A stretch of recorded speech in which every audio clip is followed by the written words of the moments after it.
Yeah, I know. Remember, I woke you up and said, do you want to go hunting? It's still your choice to go if you wanted to. It got nothing to do with me. Yeah.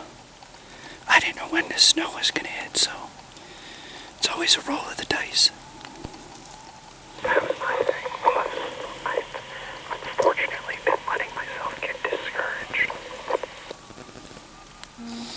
Can't let that happen. You gotta just enjoy being in the woods, whether you see deer or not. You're said that done. I hear you.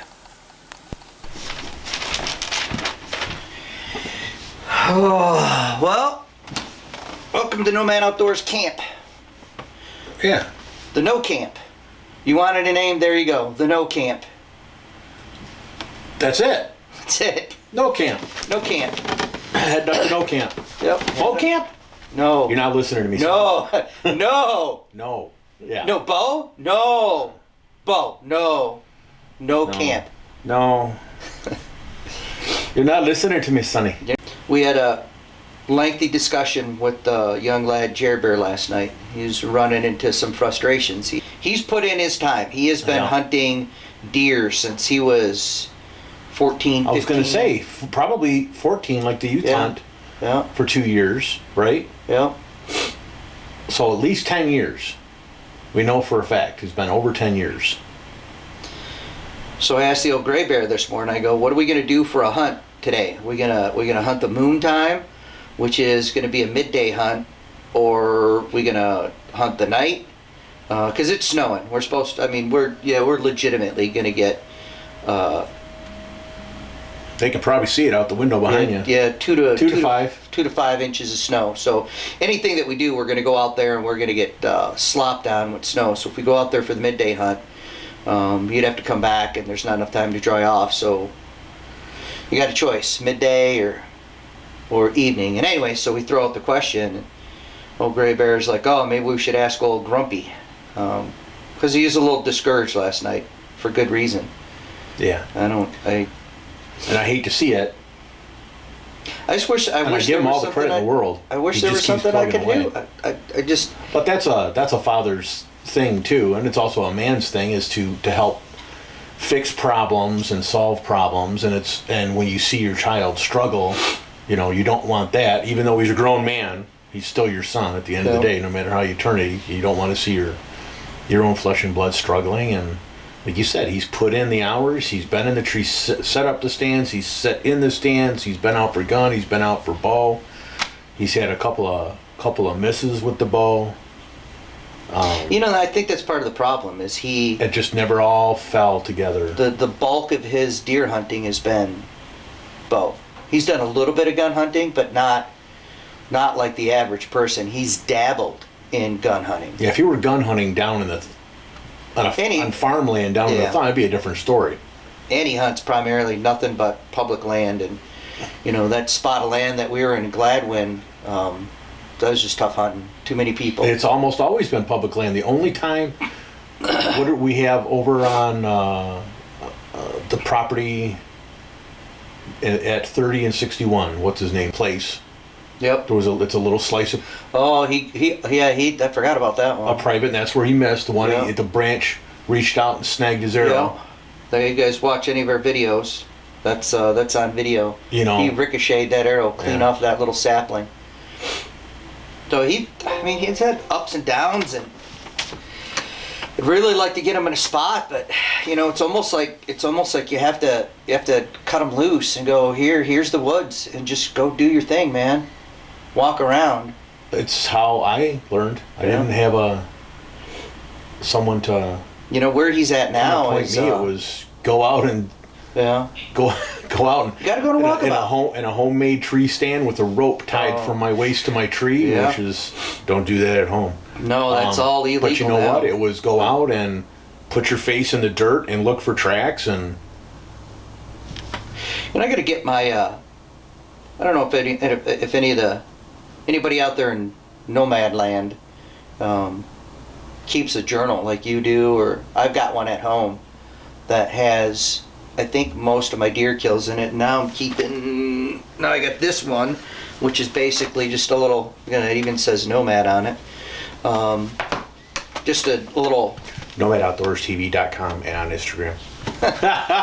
How's that? That's good. That's what everybody else does, I'm sure. But I've tried to track and log, and the last time I shot a deer was that doe up of the ridge, of all places in Gladwin. On the ground, and right at dusk or dark. Yeah, I remember that. That's got to be what, 5 years ago? Oh my gosh, I don't even remember how long ago that was. Probably. So, I mean, did you have that checked by the state and get you a patch? A lot of times it's the only way I can remember. I don't think maybe I did or I didn't. I can't remember. But anyway, so we're just sitting here having some morning coffee, looking at the snow falling. We'll shoot a little bit of video of that. Shameless plug for Deer Camp Coffee. What's that? Shameless plug for Deer Camp Coffee. Yeah, Deer Camp Coffee. It's actually, I can't lie. Their Deer Camp Coffee's pretty good. It beats Folgers. Yeah. I usually drink Folgers at home, and I guess I don't want to throw a whole bunch of other names out there. I have my favorite, and you can beat me out then, I guess. Yeah, my favorite is my own, but theirs is good coffee. I'd recommend it. So I don't have a problem with that. I got the medium, not the mild, not the dark. It's got 3 different roasts. Yeah. It's the medium one. I mean, we could talk about a couple of we're talking about buckbaits. They're a local Michigan company that. What I like, and this is what I tell people that come in. It's when I say family owned, it is the wife owns it, and then there's the husband, and they have 2 kids. Their urine gets shipped from deer urine. Their personal urine. I don't know where they ship that, but they do get deer urine shipped straight from a farm in Pennsylvania this year to their house in gallon jugs. Looks like apple cider, and then the 4 of them all work to pour it into the little spray bottles. Slap the label on. ATA approved. ATA approved. Slap the label on it. Put it in the little clamshell to go get shipped out all over the country. Different spots in the country. This just isn't in Michigan. And they're from Sterling Heights, which is where I grew up at, was Sterling Heights. So for me, I was like, wow, that's actually, talk about local boy does good, local girl does good, or whatever. So there's I thought that's awesome. There's kind of the Reader's Digest version of the company, and so far they make coffee, which is, their coffee's good. They make their staple buckbait, so they have deer attracting urines. I sprayed some, and we got into a debate about this because I was always used to take some doe urine and drop it or spray it on the tip of the toe of my boots and then walk out to my tree stand. And old Gray Bear's like, what? Anyway, so where I sprayed... That's how you get mounted by a deer. You can't say that's going to happen. Oh, that's what you're going to get. So I did that, and right where I sprayed my boots, a buck had come there that same night and started to scrape. Now, he has since not used it, but just that one night where I sprayed on my boots, he came in and used it. So, that seems to work okay. And I don't think using the scent killer, I don't think, we haven't been winded this year. And we've had a couple of deer, right underneath pretty close to us. So. It did not, it was right underneath me. It had its nose up. It was sniffing. Went right back to sniffing on the ground and was literally 10 yards. It was actually a little bit closer than that because I couldn't have shot it because of the brush right underneath me. I needed it to be a little bit further out or a little more to the left. Never smelled me. So that's our plug for the company. We're obviously local Michigan. He's local Michigan. So, we're all about Michigan. Yep. We're Michigan men. I'd sing the song, but then YouTube would probably delete me. Woodlands of the North, its history. So copper mines and iron ore. So hey, if you're watching this on YouTube, if you're watching it on Facebook, like it, share it, comment on it. Comment on what would you do for a frustrated hunter? Yeah, there you go. Who's put his time in, who's put boots on the ground, who's been in the tree, who's sat public land. public land hunting. He's just frustrated, and my concern is I don't want to lose another young hunter. Yeah. We want to bring hunters in. We don't want to lose them. We want to keep them. And I'm amazed in today's world of immediate gratification and social media and internet computers, Game Boy, Game Boys, that was 30 years ago, that he's still plugging away for it. And I'm grateful that he is, because it wouldn't be the same up here without him. So, but what would you do? Yeah. What would you tell him? Put that down. Put that in the comments. Yeah. And don't give us any. I'm gonna be a nomad right out of the shoot and say, don't put any stupid like pay for a deer hunt or go shoot them out of somebody's backyard. I mean, I'm talking like We're not going to Illinois or Iowa or Ohio. That's not happening. We can't afford it. We're hunting. This is it. Our the no camp is in St. Helens, Michigan. This is where we're at. We're hunting the public land that's here. We just got trying to figure it out. Try something different. Yeah. They're going to ban baiting next year, so that's gonna hamper the ability of a young hunter to be able to have deer out in front of them, because you're not going to have bait.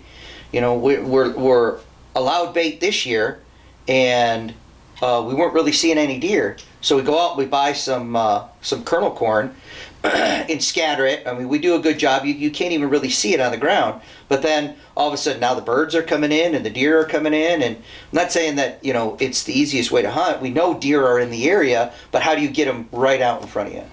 But then the problem I think he's running into is they're coming in at night, because they don't have to hunt and fish around for it. So it's right there. They come in at night after dark. They know it's going to be there, and then they leave before daybreak. We're back by us. I don't know. Who knows? They're going to say search for more runs. Yeah. Give us your comments. Bill Jerbear's getting done with his morning scrubbing, so we'll stop talking about him and go back to reading the comics and drinking my coffee. Shoot a couple cutaways, and we'll see you. And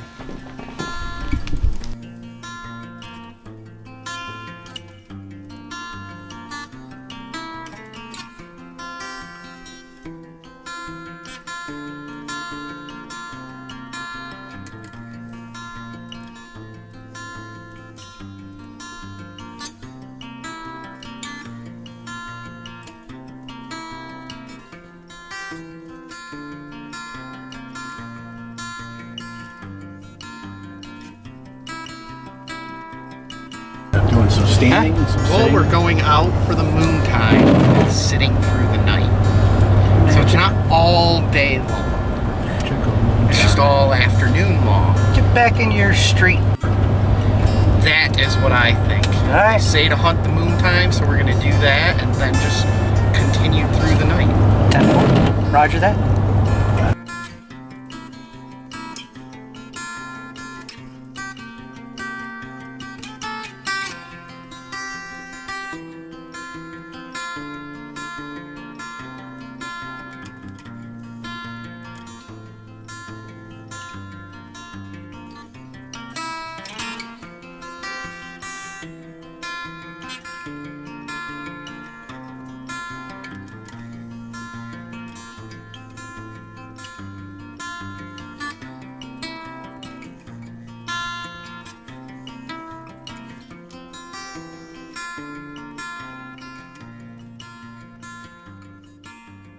I'm not gonna lie, it's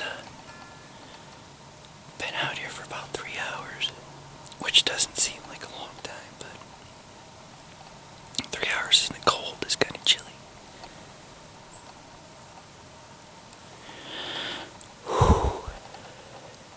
November, I don't know, I think today's the 9th. Jerbear thought he he heard some branches breaking over by him. He's about a quarter mile away from me. Gray Bear's probably about maybe 300 yards from me. But I ain't seen nothing but chickadees and nuthatches.